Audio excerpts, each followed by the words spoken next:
respected dear Mani sir and participants, teachers of Sri Shankara College is organizing this lecture series mainly for the benefit of fourth sem MA Economics students of Mahatma Gandhi University. So we strictly follow the syllabus of fourth sem paper, fourth sem paper on advanced econometrics. Please wait 1 minute. ഈ മൊബൈലാണ് എടുക്കും ഇതൊന്നും link കിട്ടാത്തവരായിരിക്കും. For the seminar series, for the lecture series, we strictly follow the syllabus of fourth sem advanced econometrics paper as a beginning. Today and day after tomorrow, we deal with module 1 of time series econometrics. After your third sem examinations, students will be again free.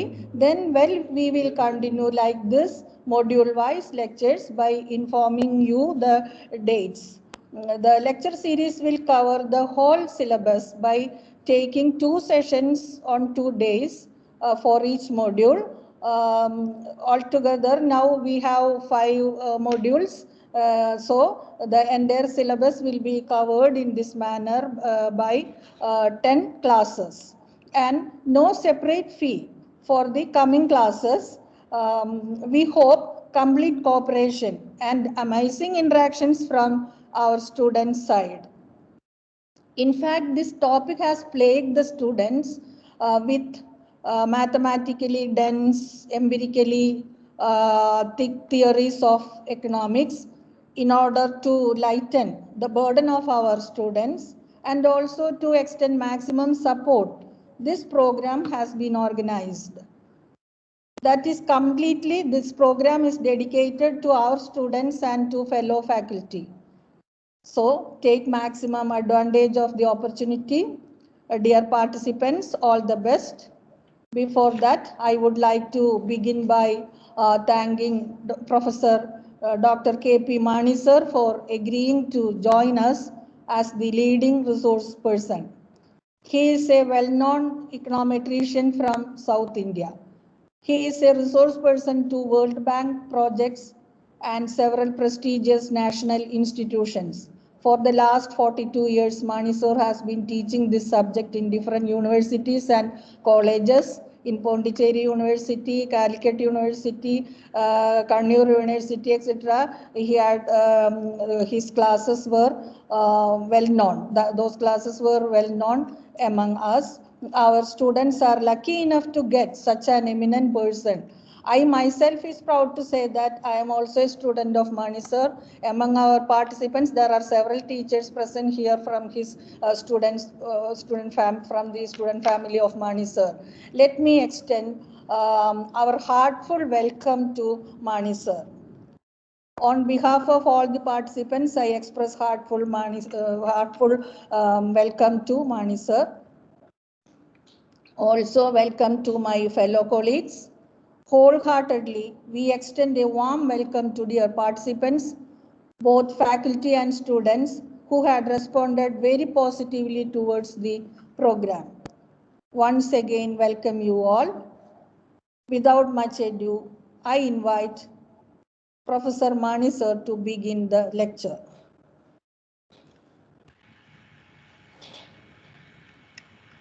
So good morning.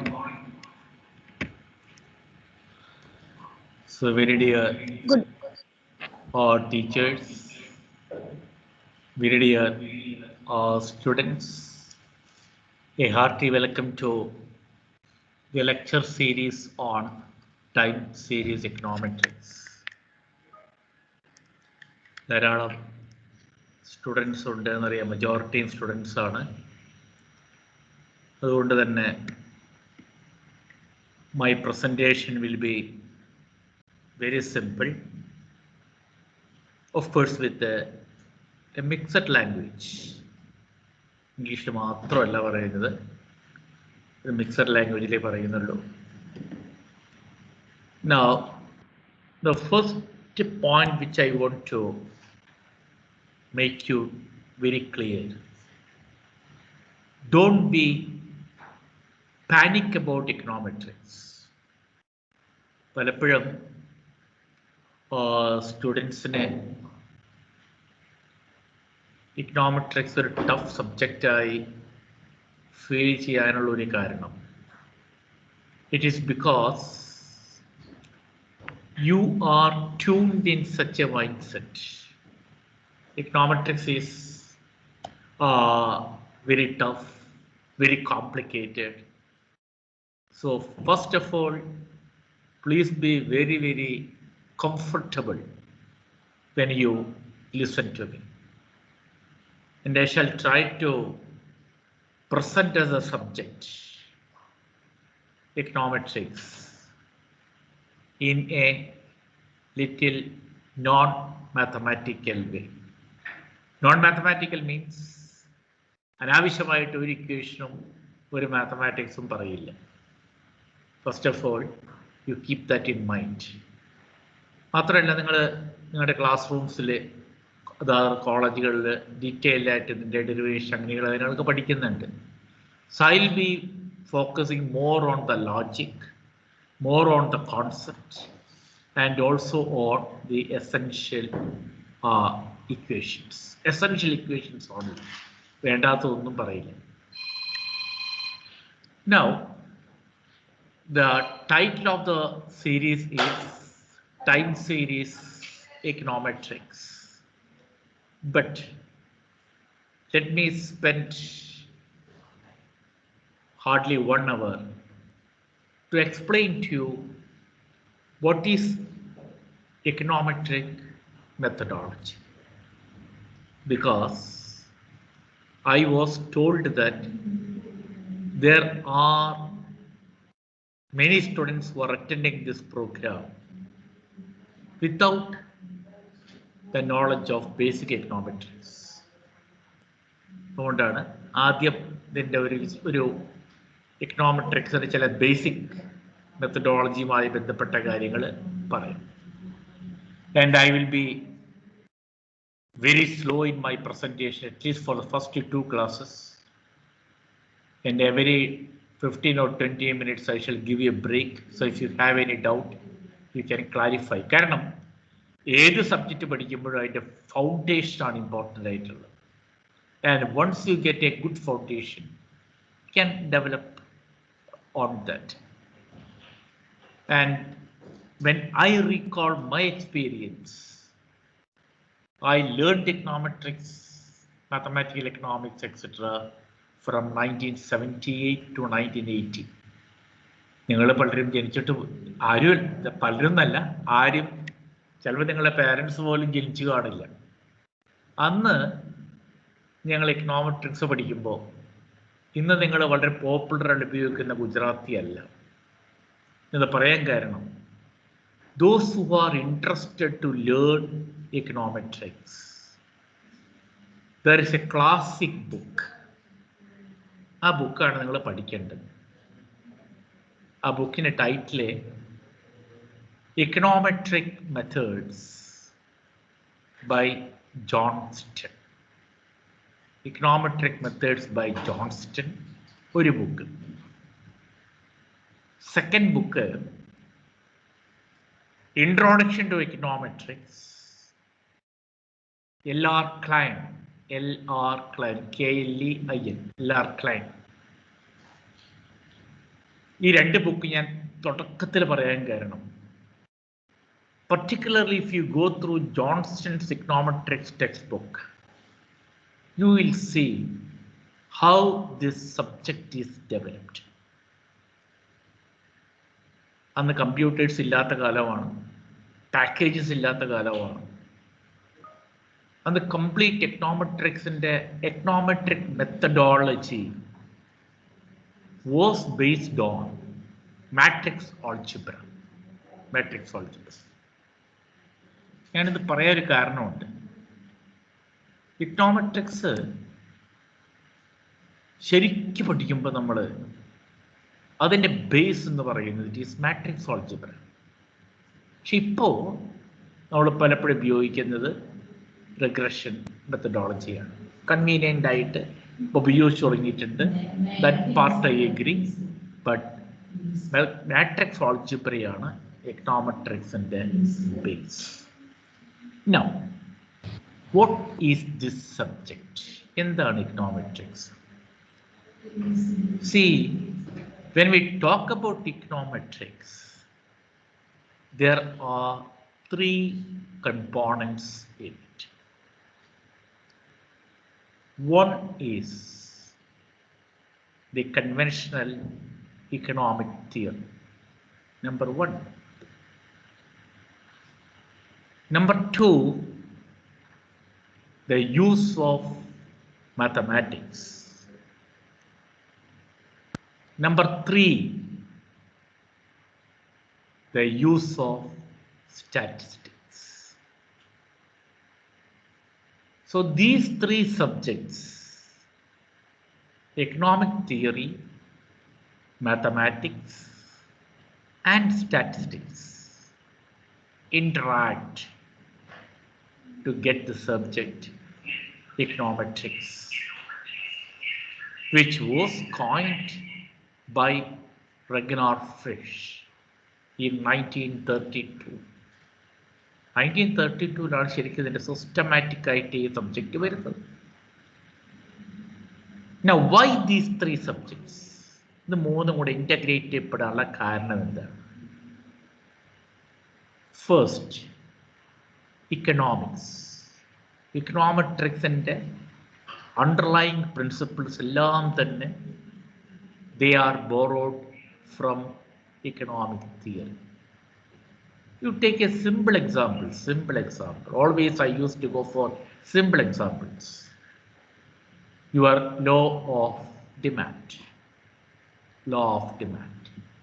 There is an inverse relation between demand and price. നമുക്ക് എല്ലാവർക്കും അറിയാം, simple fundamental law of economics ആണ്. ഈ fundamental law, or if I put little statistically, can call it as a hypothesis, a relation between demand and price. ഇതാണ് economic theory. So ഇക്കണോമെട്രിക്സിലെ the role of theory, ഇതാണ് നമ്മൾ പിന്നീട് check ചെയ്യാൻ പോകുന്നത്, test ചെയ്യാൻ പോകുന്നത്. So economics provides the fundamental theories in econometrics. Second, why mathematics? Because വെറുതെ ഒരു സെന്റൻസ് പറഞ്ഞു കഴിഞ്ഞാൽ ഡിമാൻഡും പ്രൈസും കൂടി കുറഞ്ഞു എന്ന് പറഞ്ഞുകൊണ്ട് ഒരു മെഷർമെന്റ് വരുന്നില്ല. മെഷർമെന്റ് വേണമെങ്കിൽ എന്ത് വേണം? This should be converted into a mathematical form.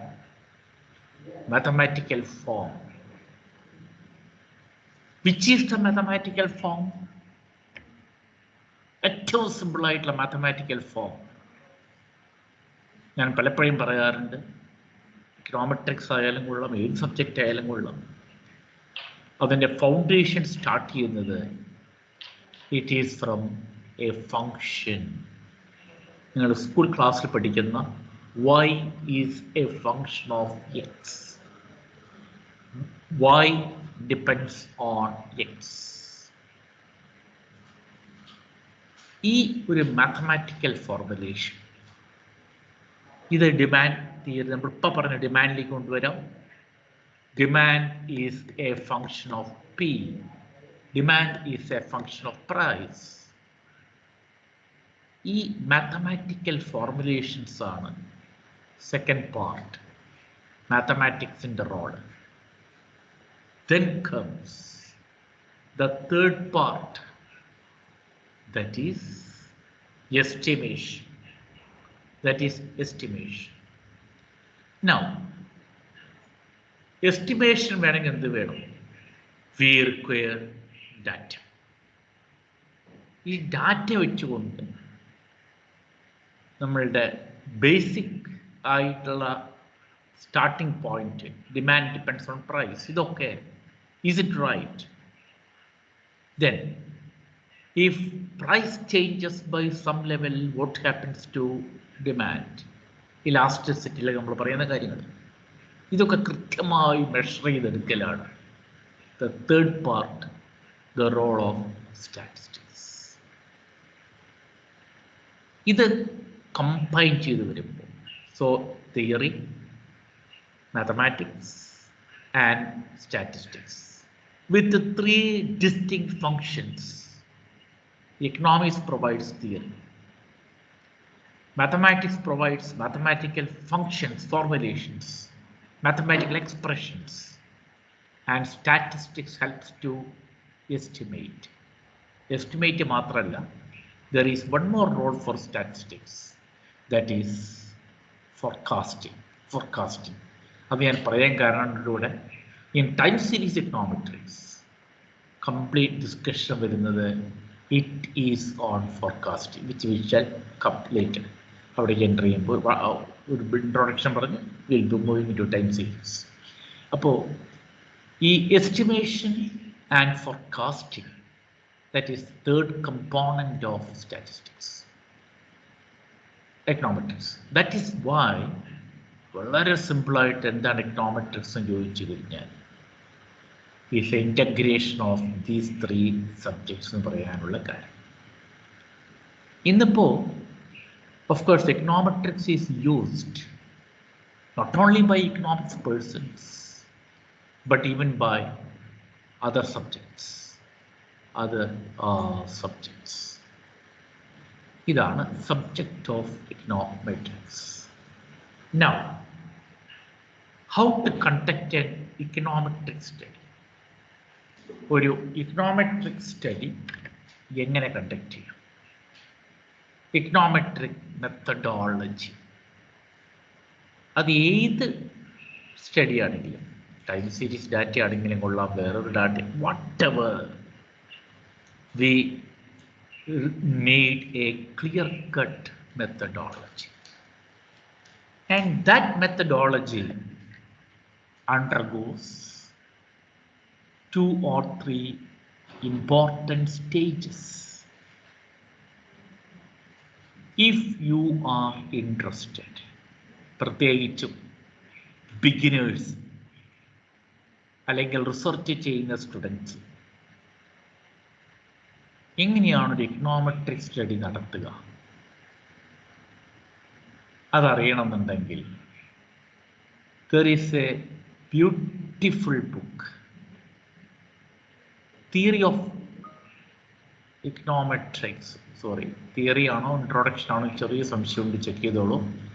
കൗട്സിയാനി നിങ്ങൾ കണ്ടു കാണും, മൈക്രോ എക്കണോമിക്സ് എഴുതിയ കൗട്സിയാനി ഉണ്ട്, ഒരു ലേഡിയാണ് കേട്ടോ കൗട്സിയാനി.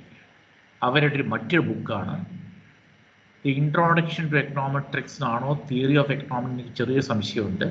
കൗട്സിയാനിയുടെ ബുക്ക്, ഞാൻ ആ ബുക്ക് പറയാൻ കാരണം ആ ബുക്കിൽ മാത്രമാണ് ഒരു എക്കണോമെട്രിക് സ്റ്റഡിയുടെ സ്റ്റെപ്സ് എന്താണെന്ന് ഭംഗിയായിട്ട് പറഞ്ഞിട്ടുള്ളത്. Even Gujarati don't have it, or some other books don't give so beautifully how to undergo an econometric study. Now, when we think of conducting an econometric study, there are 3 main steps in it. 3 സ്റ്റെപ്പാണ് ഇത് വരുന്നത്.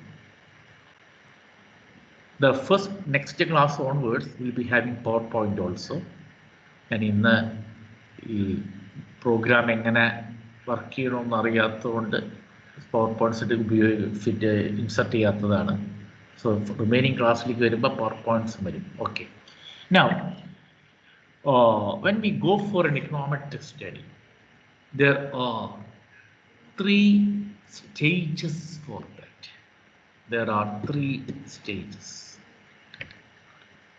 The first stage, it is called model specification stage. First stage നെ നമ്മൾ model specification stage എന്ന് പറയും. Now, in model specification stage നമ്മൾ പ്രധാനമായിട്ട് ചെയ്യുന്ന കാര്യങ്ങൾ എന്തൊക്കെയാണെന്നുള്ളത്. ഇതാണ് ശരിക്കും പറയുകയാണെങ്കിൽ the starting point of econometric model building എന്ന് പറയും സാധാരണ. econometric model building, where we have to identify the variables. We have to identify the variables. For example, നിങ്ങളെ കൺസംഷൻ പഠിക്കുന്നു, കൺസംഷൻ ബിഹേവിയർ പഠിക്കുന്നു. സോ കൺസംഷനെ ഇൻഫ്ലുവൻസ് ചെയ്യുന്ന ഫാക്ടേഴ്സ്, ഒന്ന് consumption, അടുത്തത് income. ഒരാളുടെ ഇൻകം തീർച്ചയായിട്ടും ഇൻഫ്ലുവൻസ് ചെയ്യുന്നുണ്ട്. അദ്ദേഹത്തിൻ്റെ സോഷ്യൽ സ്റ്റാറ്റസ് ഇൻഫ്ലുവൻസ് ചെയ്യുന്നുണ്ട്. അങ്ങനെ ഒരുപാട് ഫാക്ടേഴ്സ് നമുക്ക് പറയാൻ പറ്റും. So the message which I want to give you, the message which I want to give you, that is, there are many variables. ഒരുപാട് വേരിയബിൾസ് തമ്മിലുള്ള ഒരു അസോസിയേഷനാണ് മോഡൽ ബിൽഡിംഗ് എന്ന് പറയുന്നത്. ആ വേരിയബിൾസ്, ഒരു variable, it is dependent variable. പിന്നെ ഉള്ള variables ഒന്നല്ല, ഒന്നിൽ കൂടുതലുണ്ടാവും. They are independent variables. They are independent variables. കൺവീനിയൻസിന് വേണ്ടി നമ്മൾ ഒരെണ്ണം പറയുന്നു, ഒന്നിൽ കൂടുതൽ എത്ര വേണമെങ്കിൽ പറയാം. So consumption depends on a number of factors. ഇതിൽ as a student of econometrics, ഇതിലൊരു വലിയ ടാസ്ക് നമ്മൾ അറിയേണ്ടത് ഈ വേരിയബിൾസ് ഏതെല്ലാമാണ് എന്നുള്ളതാണ്.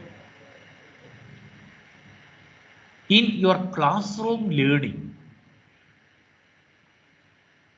U can write consumption depends on income, consumption depends on income.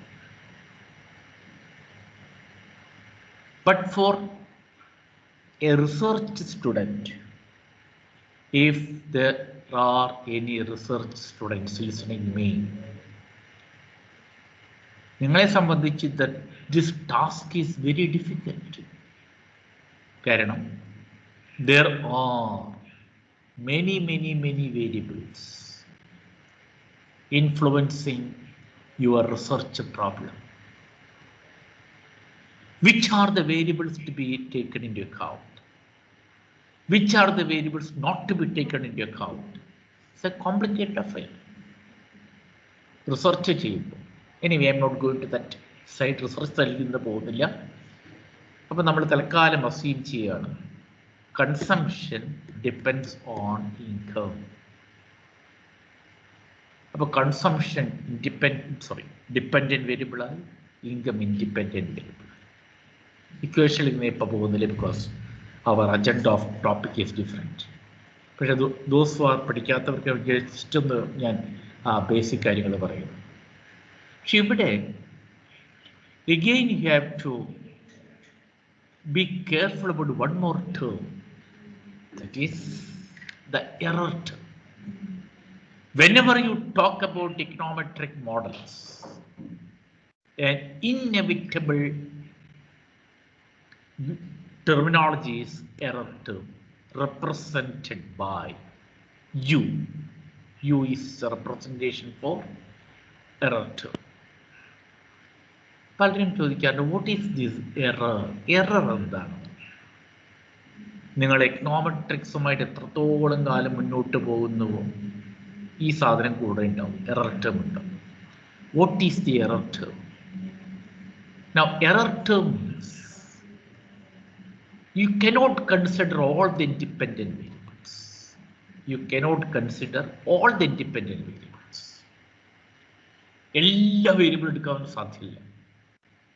ഇപ്പോൾ കുറേ വേരിയബിൾ എടുക്കും, കുറേ വേരിയബിൾ നമ്മൾ ലീവ് ചെയ്യും, എടുക്കാതെ ലീവ് ചെയ്യും. ഈ ലീവ് ചെയ്യുന്ന വേരിയബിൾസ് നമ്മളുടെ മോഡലിൽ കൺസിഡർ ചെയ്യാതെ മാറ്റിവെച്ചിട്ടുള്ള വേരിയബിൾസ് ഡിപ്പെൻഡന്റ് വേരിയബിൾ ഇൻഫ്ലുവൻസ് ചെയ്യുന്നുണ്ടാവും. That is represented by the error term. Otherwise, in your economic theory, you have an assumption, ceteris paribus, other things remaining the same. ഈ other things remaining the same ആണ് വേറൊരു അർത്ഥത്തിൽ പറയാൻ കഴിഞ്ഞാൽ error ടേമിൽ represent ചെയ്യപ്പെടുന്നത്. അതുകൊണ്ടാണ് those who have studied basic econometrics earlier, in your first classes, your teachers teach you y equal to a plus bx plus u. y dependent variable ആണ്, x independent ആണ്, u error term, a b പിന്നെ parameters ആണ്. ആ discussion ഞാൻ പോകുന്നില്ല, time സീരീസിലേക്ക് വരേണ്ടതുകൊണ്ട്. So ഈ എറർ ടേം വരുമ്പോഴാണ് അതൊരു ഇക്കണോമെട്രിക് മോഡലായി മാറുന്നത്. The uniqueness of an econometric model, that is error term. മാത്രമല്ല, regarding the behaviour of this error term, there are a number of interesting statistical assumptions also. ഒരുപാട് stochastic properties ഒക്കെ പറയുന്നുണ്ട് error ടേമിൻ്റെ behaviour. അതൊക്കെ പോട്ടെ. So first stage which I want to make you clear, whenever you estimate a model, ആദ്യ സ്റ്റേജാണ് model specification. ആ model സ്പെസിഫിക്കേഷൻ്റെ ഏറ്റവും കാതലായ ഭാഗം ഏതാണ് ഡിപ്പെൻഡൻറ്റ് വേരിയബിൾ, ഏതെല്ലാം ഇൻഡിപെൻഡൻറ്റ് വേരിയബിൾസ് വേണം എന്ന് തീരുമാനിക്കുന്ന process. Step number 1. Now you come to the second stage.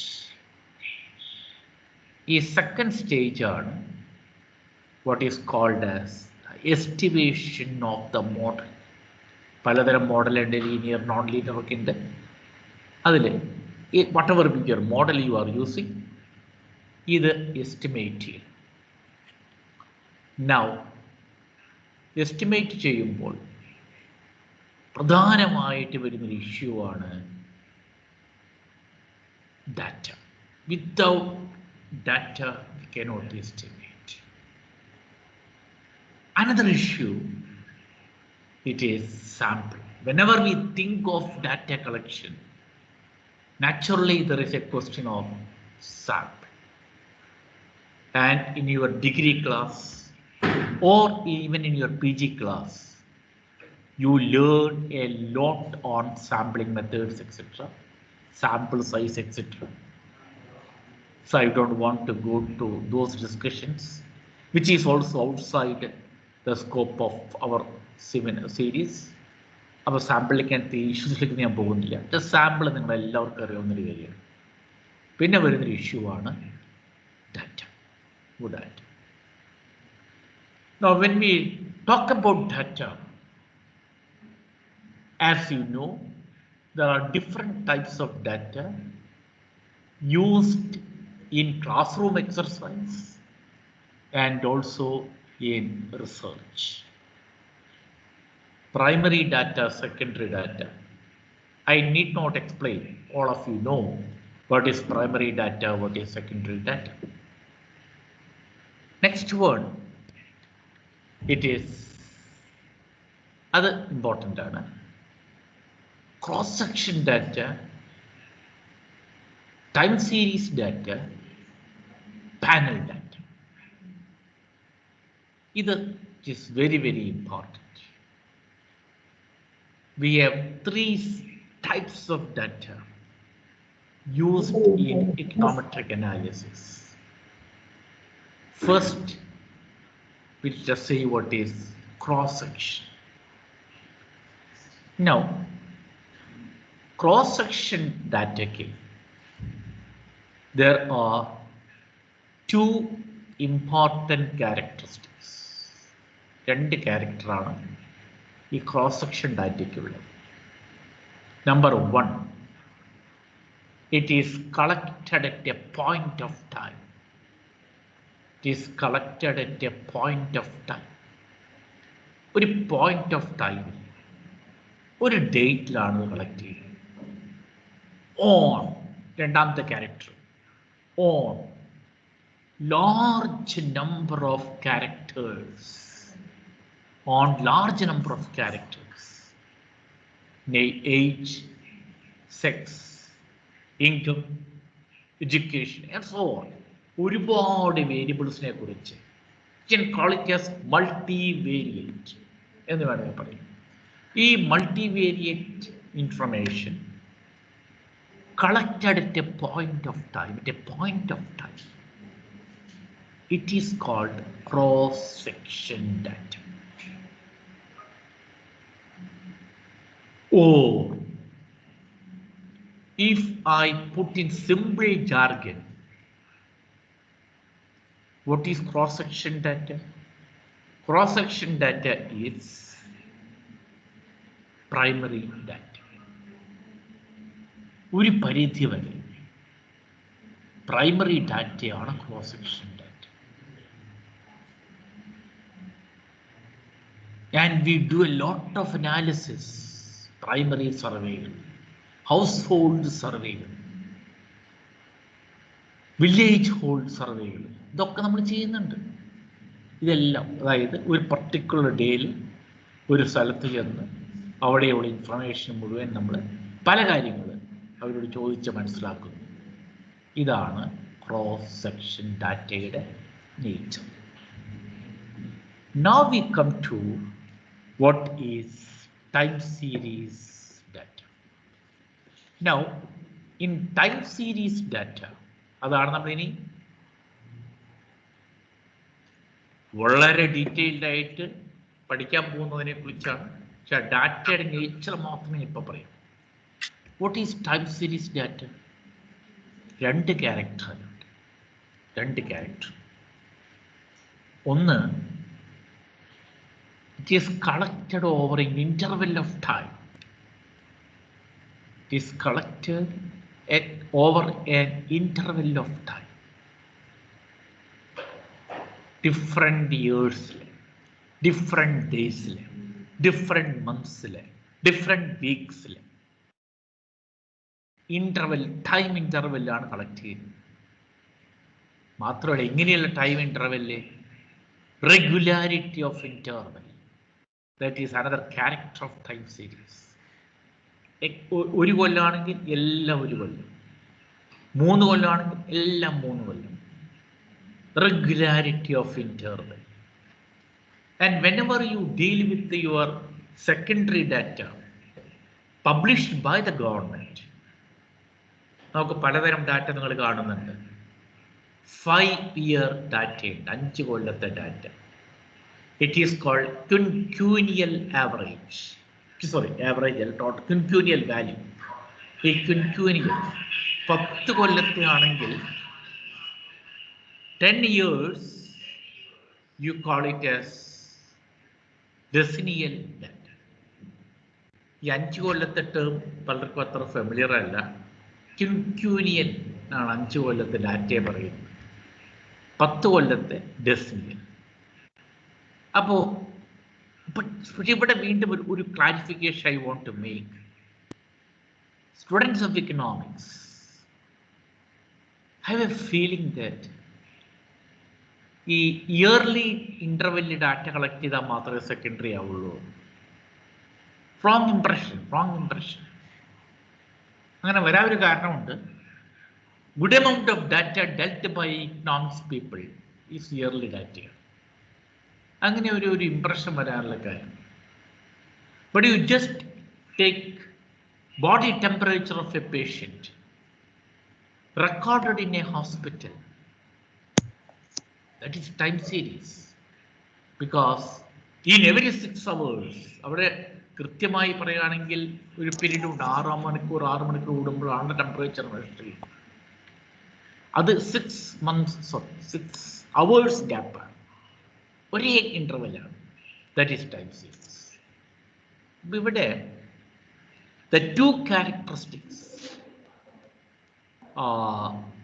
one is regularity of interval in data collection, need not be year, can be hours, can be days, etc. Second one, it is on single entity. Single entity. You may doubt what is single entity. ഈ single entity എന്ന് പറഞ്ഞാൽ ഒരു particular ഐറ്റത്തെ കുറിച്ചുള്ള data മാത്രം collect ചെയ്യുന്നുള്ളൂ. Income ആണെങ്കിൽ 10 കൊല്ലം income data, temperature ആണെങ്കിൽ 10 ദിവസം ടെമ്പറേച്ചർ ഡാറ്റ, റെയിൻഫോൾ ആണെങ്കിൽ 1 മാസം rainfall data. Single entity at regular interval, that is time series. അതിൽ ഒരു point it is very important, regularity of interval. Why? Only if the interval is regular, we can make the forecasts. Correct forecast ചെയ്യാൻ പറ്റും. പക്ഷെ പലപ്പോഴും the reality is slightly different also. One example, that is a government publications. പലതും except population census, പലതിലും ഈ regularity of ഇൻ്റർവെല്ലിൽ keep ചെയ്യപ്പെടുന്നില്ല എന്നുള്ളതാണ്. ഒരു കമ്മീഷൻ വെച്ചു, കുറേ ഡാറ്റ അവർ കളക്ട് ചെയ്തു, അത് കഴിഞ്ഞ് 4 കൊല്ലം കഴിഞ്ഞ് വേറെ കമ്മീഷൻ വെച്ചു, അവർ കുറേ ഡാറ്റ കളക്ട് ചെയ്തു. അപ്പോൾ ഒരു ടൈം ഇൻ്റർവെൽ 4 കൊല്ലമാണെങ്കിൽ പിന്നത്തെ ടൈം ഇൻ്റർവെൽ 3 കൊല്ലം കഴിഞ്ഞിട്ടായിരിക്കും വരാണ്. പിന്നെ വരുന്നതിന് may be after 8 years or 9 years. ഇത് ഞാൻ പറയാൻ കാരണം, in research circles there is a discussion if the regularity of interval is not strictly maintained, അതിനെ സെക്കൻഡറി ഡാറ്റ എന്ന് ഫുൾ സെൻസിൽ പറയാൻ പറ്റുമോ എന്നുള്ളൊരു ഡിസ്കഷൻ ഉണ്ട്. അതുകൊണ്ടാണ് ഞാൻ പറഞ്ഞത്. Anyway, for you it is not a very important issue. Now you got some idea about what is time series data. പിന്നെ അത് കഴിഞ്ഞ് നമ്മളിനി ഡീറ്റെയിൽഡ് പിന്നെ വരാതിരിക്കും time series. Then the third type of data, it is panel data or pooled data.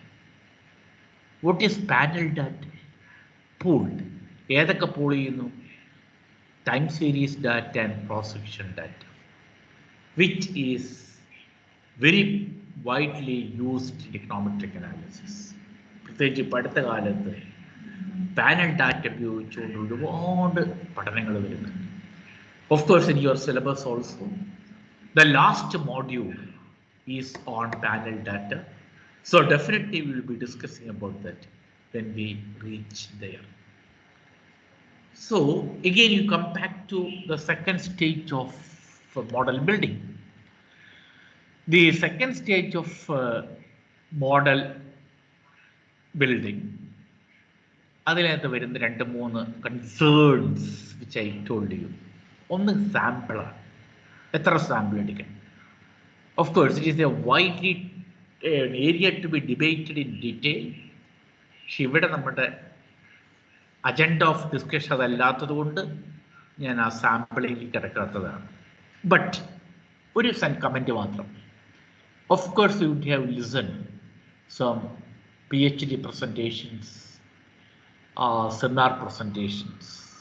എപ്പോഴും there will be debate on what is your sample size. ഒരു കുട്ടി sample എടുത്തു, ഒരു 1000 സാമ്പിൾ എടുത്തു. Naturally there is a question, why you go for such a big sample? Another student sample 65. Naturally there is another question, why you go for a small sample? So what is the right size of the sample? Right size of the sample. അത് പറയുമ്പോൾ, if you are interested, there is a very beautiful book. ബുക്കിൻ്റെ title sampling techniques by Snedeker. Sampling techniques by Snedeker. Snedeker. Snedeker. So again, a very famous book on sampling. അദ്ദേഹത്തിൻ്റെ ഒരു beautiful comment ഉണ്ട് regarding the sample. You choose any sample, it is questionable. A sample size എന്തെടുത്താലും questionable ആണ്, because a sample is a sample. അദ്ദേഹത്തിൻ്റെ വളരെ famous sentence ആണ്.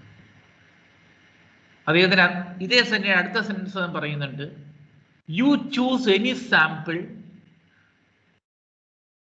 it is acceptable because it is a sample, not a population. അദ്ദേഹം പറഞ്ഞു വരുന്നൊരു argument എന്താണെന്നറിയോ? അദ്ദേഹം പറഞ്ഞു വരുന്ന ആർഗ്യുമെൻ്റ്, സാമ്പിൾ സൈസ് ഒരിക്കലും it is not representing the total. So debates are there. പക്ഷെ അദ്ദേഹത്തിൻ്റെ തിയറിയിൽ പിന്നെ ഇങ്ങനെ പറഞ്ഞു പോകുന്നുണ്ട്. As far as students, those who are doing research, for their information, I shall give you a figure. Whatever be your population, if you take a sample of 378, it will be a good representation. 378 അടുത്ത് വരുന്ന sample statistically valid ആണെന്നുള്ളത്, എത്ര population ആണെങ്കിലും 378 will be a true representation എന്നുള്ളത്, that is proved in statistics. അതിൻ്റെ തിയറിയും കാര്യങ്ങളൊക്കെ ഉണ്ട്. Important. ഞാൻ പറഞ്ഞു വരുന്നത് സാമ്പിളിങ്ങുമായി ബന്ധപ്പെട്ട ഒരു ഇഷ്യൂ ജസ്റ്റ് പറഞ്ഞത് മാത്രമേ ഉള്ളൂ. So sample selection is there, then comes the data collection. ആ ഡാറ്റ വരുമ്പോഴാണ് വാട്ട് ടൈപ്പ് ഓഫ് ഡാറ്റ എന്നുള്ള ഒരു കൺസേൺ ഇവിടെ വരുന്നത്. Then we have to estimate. Estimation procedure. And in econometrics, the broad estimation procedure is Euler's ordinary least square method ഉണ്ട്. പിന്നെ അതിൻ്റെ further divisions വേറെ ഉണ്ട്. ജനറലൈസ്ഡ് ലീസ്റ്റ് സ്ക്വയർ ഉണ്ട്, മാക്സിമം ലൈക്ലിഹുഡ് എസ്റ്റിമേറ്റ്സ് ഉണ്ട്. അത് of course which is not a very difficult task today because of the availability of packages. ഇപ്പോൾ estimate എടുക്കുക എന്ന് പറയുന്നത് it is not a difficult task. So this is the second stage, that is model in the estimation, where we extensively use the data. പലതരം data ഇതിനകത്ത് ഉപയോഗിക്കുന്നുണ്ട്. അതിലൊരു data management ആണ് നമ്മൾ ഡിസ്കസ് ചെയ്യാൻ പോകുന്നത്, ടൈം സീരീസ് ഡാറ്റ മാനേജ്മെൻറ്റ് എങ്ങനെയായിരിക്കണം എന്നുള്ളത്. Now, the third and the last step in developing an econometric methodology. Third step ആണ്, it is the evaluation of the model. Evaluation of the model. Now, in the evaluation of the model, കിട്ടിയ result കിട്ടി, ഈ result valid ആണോ എന്നുള്ളത്. It is very important today. Particularly my advice to research students. നിങ്ങൾക്ക് പല റിസൾട്ടും കിട്ടുന്നുണ്ട്. Whether these results are acceptable. Today, getting a result is not difficult. We have the packages. Just feed the data. That two worries, particularly when we do research. One is the result interpretation. Result kitti. You got the regression coefficient. What it tells you. You got R square, coefficient of determination. What it tells you. ഈ റിസൾട്ടുകളുടെ interpretation. Or നിങ്ങൾ variance കണ്ടു, it is high, or it is low, what it tells you, what is the implication of that. So റിസൾട്ടുകൾ interpretation ഇങ്ങനെ പ്രത്യേകിച്ച് പറയാൻ കാരണം based on my experience for the last 40 years, പ്രതി ഇപ്പോൾ ഒരു 10-15 കൊല്ലമായിട്ടാണ് ഈ ഇൻ്റർപ്രിട്ടേഷൻ വലിയൊരു വെറിയായിട്ട് വന്നിരിക്കുന്നത്. ഇപ്പോൾ കാരണം എന്താണെന്ന് അറിയൂ, there is A reason also. Because ഇന്ന് ഞാൻ പറയുകയാണെങ്കിൽ ഈ വളയമില്ലാത്ത ചാട്ടമാണ്. Without knowing any theory, you can do the risk packages. Result കിട്ടും. പക്ഷേ for each and every result, underlying, there are some principles to strictly followed. അതറിയാൻ ഞാൻ തിയറി അറിഞ്ഞാലേ അറിയുള്ളൂ. ഇതിൻ്റെ പുറകിലുള്ള അസംഷൻസ് എന്തൊക്കെയാണ്, ലോജിക് എന്തൊക്കെയാണ് എന്നുള്ളത്. So interpretation becomes a big worry today. Number one. Number two, in the result കിട്ടി, some explanation is there. Is it valid? Is it valid? അപ്പോൾ അവിടെ വരുമ്പോൾ നമ്മൾ ഈ റിസൾട്ടുകൾ ഇവാലുവേറ്റ് ചെയ്യുമ്പോൾ 2-3 കാര്യങ്ങൾ ശ്രദ്ധിക്കാനായിട്ടുണ്ട്. Number 1, is the result consistent with the theory? Is the result consistent with the theory? Now, some years back, when I was in Kerala Agricultural University, I still remember one experience. ഒരു student velocity of money circulation MV=PT work out ചെയ്യും, നിങ്ങളുടെ Fisher's equation. അന്ന് this happened in 1992 or 93. Velocity of money circulation in India, the value 4.2 something. I wanted to wonder. But this boy got answer as -16. ഇപ്പോൾ ഓർക്കുന്നു ഞാൻ, -16 point something കിട്ടി. So MSc thesis ഞാൻ ആ സ്റ്റുഡൻറ്റിനോട് പറഞ്ഞു ഒരിക്കലും ഇതിനെ കിട്ടില്ല എന്ന് പറഞ്ഞു. അപ്പോൾ ആ കുട്ടി ഇൻസിസ്റ്റ് ചെയ്തുകൊണ്ടിരിക്കുകയാണ്, അല്ല സാറേ അത് കിട്ടിയത് അന്ന് കമ്പ്യൂട്ടറൊന്നുമില്ല, കൈയോടിച്ച് ഇങ്ങനെ ചെയ്തു അങ്ങനെ ചെയ്തു കിട്ടിയെന്ന് പറഞ്ഞു. But see, according to Fisher's equation, velocity of money cannot be negative. Of course അത് കാൽക്കുലേഷൻ റോങ് ആയിരുന്നു. അപ്പോൾ അത് ഞാൻ പറഞ്ഞത്, കിട്ടുന്ന റിസൾട്ടുകൾ വാല്യൂഡ് ആണ്. പല പെർസ്പെക്റ്റീവിൽ നമ്മളെന്നെ വിലയിരുത്തണം. So which are the perspectives? Number 1, based on economic theory. തിയറി ബേസ് ചെയ്തുകൊണ്ട് നമ്മൾ പറയുന്ന കാര്യങ്ങൾ ശരിയാണോ അല്ലയോ? ശരിയല്ലാതെ വരാം, but you will be right. അത് വേറെ എക്സ്ട്രീം കേസാണ്. Number 1. Number 2, whether your results are valid from a statistical perspective. Statisticians ചില ക്രൈറ്റീരിയകൾ വെച്ചിട്ടുണ്ട്, ഒരു മോഡൽ വാലിഡ് ആണോ അല്ലേ എന്നറിയാൻ വേണ്ടിയിട്ട്. Of course you have studied like T values, R², standard error, ഇതുപോലെ കുറേ നോംസ് ഉണ്ട്. I don't want to repeat today that those things. ഒരുപാട് സ്റ്റാറ്റിസ്റ്റിക്കൽ നോംസ് ഉണ്ട്. Now whether these statistical norms satisfy ചെയ്യുന്നുണ്ടോ? R², coefficient of determination, it is the explanatory power. Simple ആയിട്ട് പറയുകയാണെങ്കിൽ നിങ്ങളുടെ model എത്രത്തോളം വാലിഡിറ്റി ഉണ്ട് എന്നുള്ള ഇൻഡിക്കേഷനാണ്.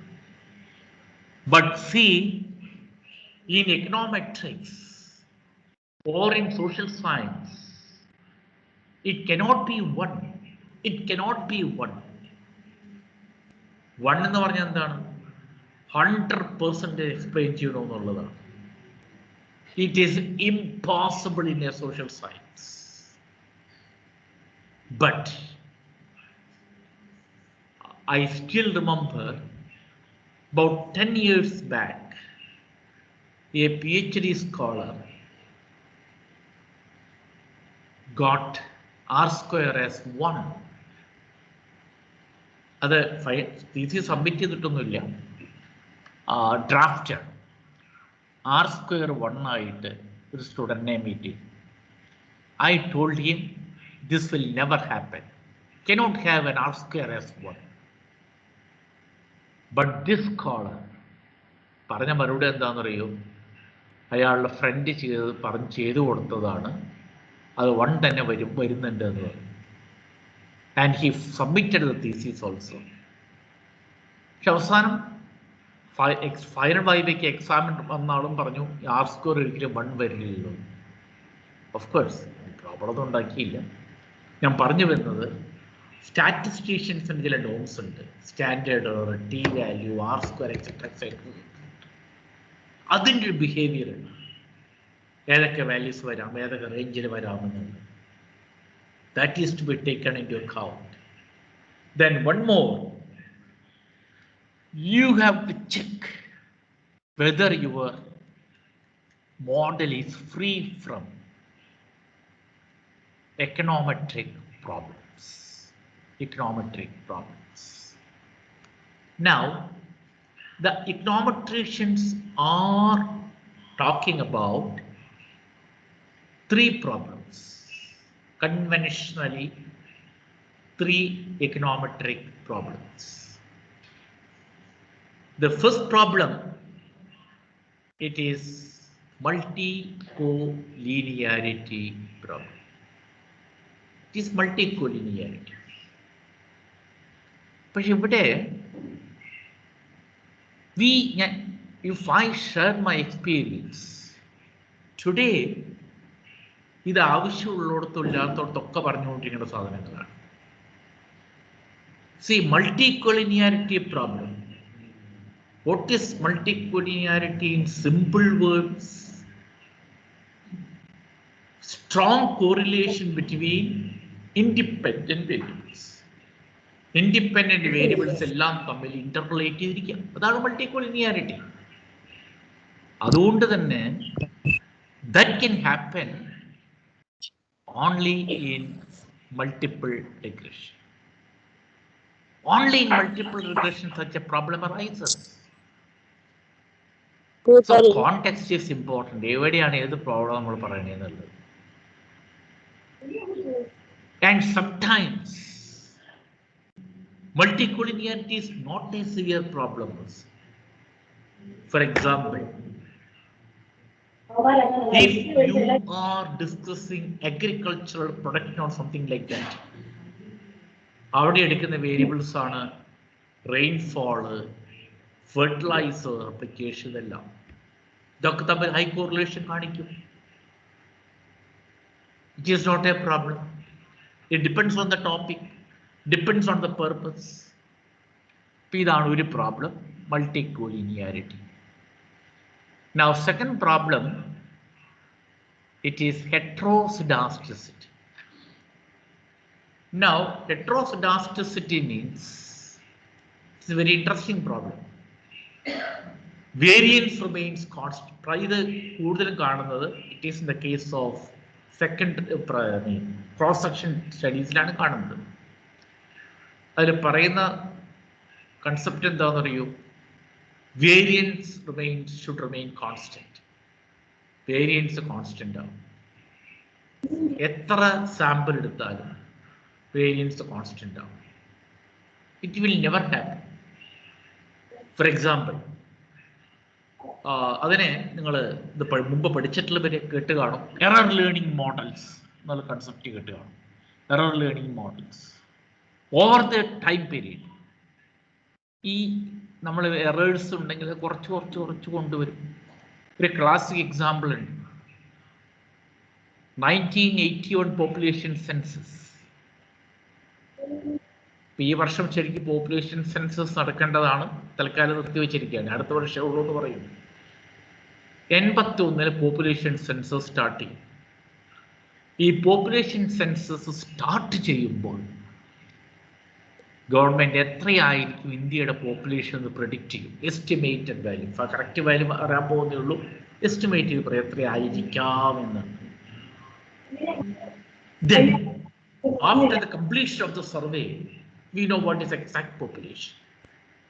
രണ്ട് നമ്മൾ ഡിഫറൻസ് നോക്കും. The difference between actual population, difference between the estimated population. That difference we call it as error. Then next time we try to reduce that error. പക്ഷേ ഹെട്രോസിഡാസ്റ്റിസ്റ്റ് പറയുന്നത് എറർ കുറയരുത്, variance remain constant. അത് statisticians variance assume constant assume ചെയ്യുന്നവരുടെ statistical അസംഷൻസിന്റെ ഭാഗമായിട്ട് കൊണ്ടുവന്നിട്ടുള്ള ഒരു അസംഷനാണ്. അപ്പൊ അവിടെയും there is not much logic.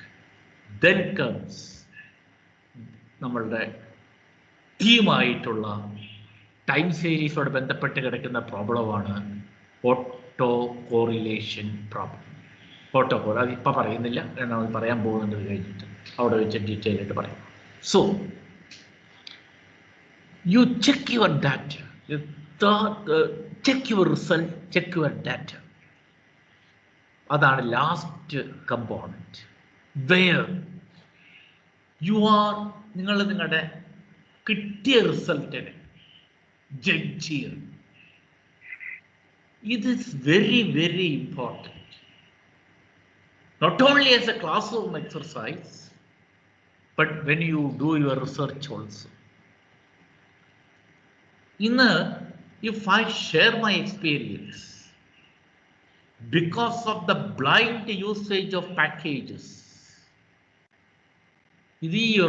last part ഒരുപാട് വരുന്നുണ്ട്. I have number of experience with me, examples with me. ഞാൻ ഒരിക്കൽ again I shall tell you, I got a PhD thesis for valuation from Tamil Nadu. അതിനകത്ത് ചുരുക്കി പറയാണ്, ആ കൂട്ടി ചെയ്തു വെച്ചിരിക്കുന്നത് എഗ് പ്രൊഡക്ഷൻ, കോഴിത്തീറ്റയുമായി ബന്ധപ്പെട്ട ഒരു തീസിസ് ആയിരുന്നു.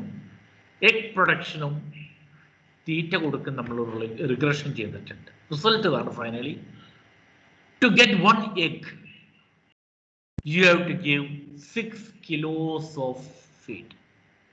കുട്ടിയുടെ റിസൾട്ട് ഞാൻ പറഞ്ഞു, ഒരു മുട്ട കിട്ടണമെങ്കിൽ 6 കിലോ കോഴിത്തീറ്റ കൊടുക്കുന്നു. Then I asked for Viva, I asked her, how you got a result like this? Then their immediate reply was, ഇന്നിപ്പോൾ എല്ലാ സ്കോളേഴ്സും പറയുന്ന ഒന്നാണ്, അത് കമ്പ്യൂട്ടർ ഉപയോഗിച്ചിട്ട് ചെയ്യുക. പൊതുവെ നമുക്കൊരു ധാരണയുണ്ട് കമ്പ്യൂട്ടർ ഉപയോഗിച്ച് ചെയ്താൽ തെറ്റില്ല എന്നുള്ളത്. ഫൈൻ, കമ്പ്യൂട്ടർ ഉപയോഗിച്ച് ചെയ്താൽ തെറ്റില്ല. But computer doesn't have common sense. So if the computer doesn't have common sense and we also don't have common sense, the final result will be nonsense exponential. ഇതാണ് അന്ന് actually ഉണ്ടായി. Data convert ചെയ്യാത്ത problem ആയിരുന്നു actually. 6 kilo ആയിരുന്നില്ല, 6 gram ആയിരുന്നു. ഞാൻ പറഞ്ഞു വരുന്നത് ഈ ലാസ്റ്റ് പാർട്ട്, റിസൾട്ടിൻ്റെ evaluation, it is very important. So whenever you check your final result, അവിടെ ഒരു ഇക്കണോമിക് തിയറി വെച്ചുകൊണ്ട് ഇത് വാലിഡ് ആണോ നോക്കണം. Statistical R square, standard error, T value etcetera വെച്ചുകൊണ്ട് വാലിഡ് ആണോ നോക്കണം. And third one is econometric പ്രോബ്ലങ്ങളിൽ നിന്ന് ഫ്രീ ആണോ നോക്കണം. And I add one more condition today. Before accepting or rejecting your result, you apply your common sense also. That is also equally important. Mechanical result ചെയ്ത് മെക്കാനിക്കലായിട്ട് ഒരു result എഴുതി വെച്ച് don't think that it is the final result. Your mind application, that is very very important. It is just like a doctor treating a patient. ചില lab റിസൾട്ടുകൾ കണ്ടു കഴിഞ്ഞാൽ നിങ്ങൾ അസുഖമായ ഡോക്ടറെ അടുത്ത് പോയി എന്തോ ടെസ്റ്റ് ചെയ്യാൻ പറഞ്ഞു, ടെസ്റ്റ് റിസൾട്ട് കിട്ടി, ഡോക്ടറെ അടുത്ത് വന്നു കഴിയുമ്പോൾ ചില സെൻസിബിൾ ഡോക്ടർ പറയും ഈ റിസൾട്ട് ഡിപ്പെൻഡബിൾ അല്ല. കാരണം ഐ ഡോണ്ട് തിങ്ക് സോ ഇങ്ങനെ അസുഖം തോന്നുന്നില്ല, ഒന്നുകൂടെ ടെസ്റ്റ് ചെയ്യാൻ പറയും. That is common sense. So whenever U apply the econometric methodology, statistical methodology, a common sense application, it is also equally important and strong. So all this 1 hour time I was trying to give you an orientation about what is the essence of basic econometrics. Time series econometrics ന്റെ നിങ്ങളുടെ ആ syllabus ആരംഭിക്കുമ്പോൾ അതിൻ്റെ title തന്നെ advanced econometrics. കുട്ടികളെ ഏറ്റവും കൂടുതൽ പേടിപ്പിക്കുന്ന ആ വാക്കാണ് അഡ്വാൻസ്ഡ് എക്കണോമെട്രിക്സ്. ഞാൻ പറയുകയാണെങ്കിൽ, ഞാൻ വേറൊരു സ്ഥലത്ത് കോയമ്പത്തൂർ ഒരു യൂണിവേഴ്സിറ്റിയിലെ ബോർഡർ സ്റ്റഡീസ് പോയപ്പോഴേക്ക് അവിടെയും വില കണ്ടു. I opposite. കാരണം ഈ അഡ്വാൻസ്ഡ് എക്കണോമെട്രിക്സ് എന്നൊക്കെ പറഞ്ഞ ടൈറ്റിൽ കൊടുക്കേണ്ട കാര്യമൊന്നുമില്ല. It is also a part of econometrics. The advanced കാണുമ്പോൾ തന്നെ we have a psychological fear that it is beyond our capacity. Anyway, അപ്പോൾ നമ്മൾ അതിനെ ആ ഒരു സെഷനിലേക്ക് എൻ്റർ ചെയ്യുന്നതിന് മുമ്പ് ജനറൽ ആയിട്ട് just trying to quickly go through ഒരു എക്കണോമെട്രിക് അനാലിസിസിൻ്റെ ബേസിക് സ്റ്റെപ്സ് എന്താണെന്ന്. What is it? I was just trying to convince you what is econometrics. And when you conduct an econometric approach, അതിനകത്ത് ഏതെല്ലാം സ്റ്റെപ്പിലേക്ക് കൂടെ നമ്മൾ അത് കടന്ന് പോകുന്നുണ്ട്. അതിലേറ്റവും ഇമ്പോർട്ടൻ്റ് ആയിട്ടുള്ള കാര്യം, econometricians are gambling with the data. അതേസമയം ഇതിൻ്റെ mathematical formulations, that is more debated in mathematical economics. Of course, if you are interested, there is a very beautiful book on mathematical economics. ഇപ്പോൾ പല കോളേജുകളിലും mathematical എക്കണോമിക്സും ഒരു പേപ്പറായി വന്നിട്ടുണ്ടെന്ന് തോന്നുന്നു. ഒരുപാട് books ഉണ്ട്. ചിയാങ്ങിൻ്റെ ബുക്കുണ്ട്, RGD അല്ലൻ്റെ ബുക്കുണ്ട്. പക്ഷെ one book is very interesting. The title of the book is Microeconomic Theory by Henderson and Quart. Microeconomic Theory by Henderson and Quart. ഏറ്റവും ഇൻട്രസ്റ്റിംഗ് ഉള്ള ബുക്കാണ്. പിന്നെ RGD അലൻ ഉണ്ട്, മാത്തമാറ്റിക്കൽ എക്കണോമിക്സും ഉണ്ട്, ആൻഡ് ഇൻട്രൊഡക്ഷൻ ടു മാത്തമാറ്റിക്സും ഉണ്ട്. പക്ഷേ RGD അലൻ്റെ book കുറച്ച് കട്ടിയാണ്, സാധാരണ പെട്ടെന്ന് അങ്ങ് വായിച്ച് മനസ്സിലാക്കിയെടുക്കാൻ ബുദ്ധിമുട്ടാണ്. പിന്നെ ചിയാങ് ഉണ്ട്. Of course number of other books are also available. പക്ഷേ ഈ ബുക്കിനെ പറയാൻ കാരണം ഹെൻഡേഴ്സന്റെ ബുക്ക് മാത്തമാറ്റിക്കൽ എക്കണോമിക്സ് പഠിക്കുന്നവർക്ക് it's a very beautiful book.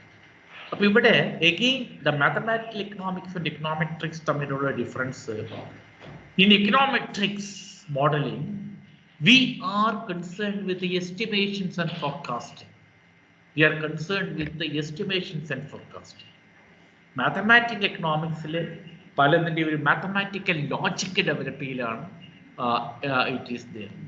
So the role of econometrics is two. One is estimate, second one is forecast. Estimation and forecast.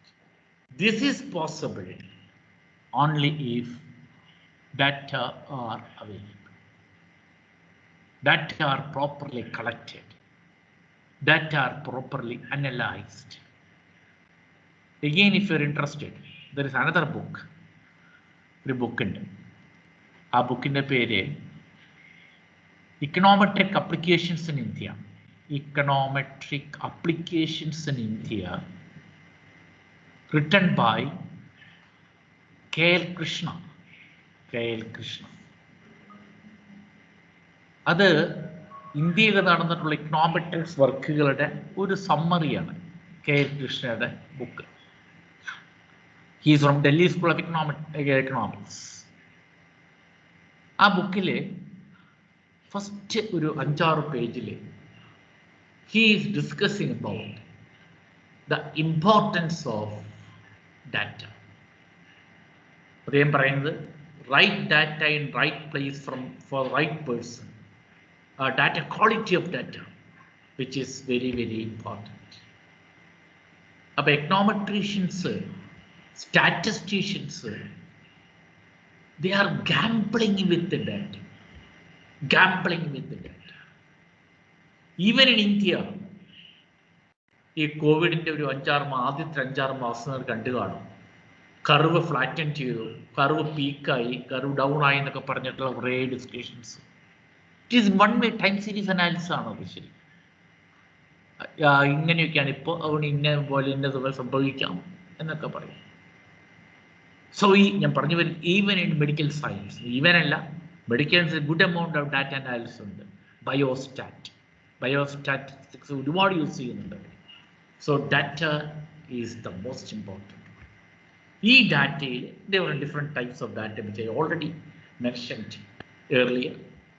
Now I invite your attention specifically to one data, that is time series data. അപ്പോൾ ഇനി നമുക്ക് പറയാനുള്ളത് time series data എന്താണ്. ഞാൻ already നിങ്ങളോട് പറഞ്ഞു, equal ഇൻ്റർവെല്ലിൽ single entity collect ചെയ്യുന്നതാണ് secondary data എന്ന് പറഞ്ഞു, ടൈം സീരീസ് ഡാറ്റ എന്ന് പറഞ്ഞു. ഇതിൻ്റെ ഒരു അനാലിസിസ് ഡെവലപ്ഡ് ഇൻ 1969. ഞാൻ പറയാൻ കാരണം എന്താണെന്ന് അറിയാം, ഇപ്പോൾ ഒരു ഡിസ്കഷൻ ഫീലിംഗ് ഉണ്ട്, ഇന്നലെ വന്ന സാധനമാണ്. It is not so. ഇപ്പോൾ of course you talk about a number of models like ARIMA, ARMA, VARMA, Sharma, പിന്നെന്താണ് ഗാർച്ചി, ആർച്ചി എന്നൊക്കെ പറഞ്ഞ് ഒരുപാട് മോഡലിംഗ് പറയുന്നുണ്ട്. ഇതൊക്കെ നിങ്ങളുടെ സിലബസിലുണ്ട്. Will be touching, I will be discussing about all these. മാത്രമല്ല, ദ മോസ്റ്റ് അൺഫോർച്ചുനേറ്റ് പാർട്ടീസ്, ഇത് ഇന്നലെ വന്നൊരു സാധനം പോലെയാണ് അല്ല. ഇതിൻ്റെ ഏർലി ഡെവലപ്മെന്റ്സ് ഇറ്റ് വാസ് 1957-58 പീരീഡിലാണ്.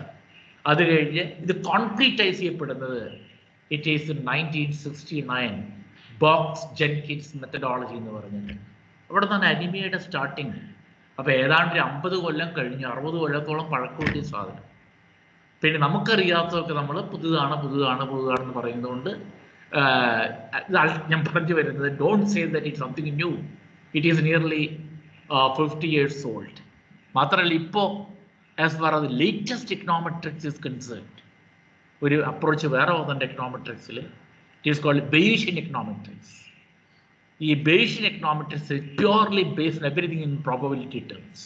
എല്ലാം പ്രോബബിലിറ്റി വെച്ചിട്ട് എക്കണോമെട്രിക്സ് അനലൈസ് ചെയ്യുന്നുണ്ട്. അവിടെ ഇതുപോലും ഔട്ട്ഡേറ്റഡ് ആയി തുടങ്ങി എന്നുള്ളതാണ്. Anyway, fortunate or unfortunate is part of your syllabus.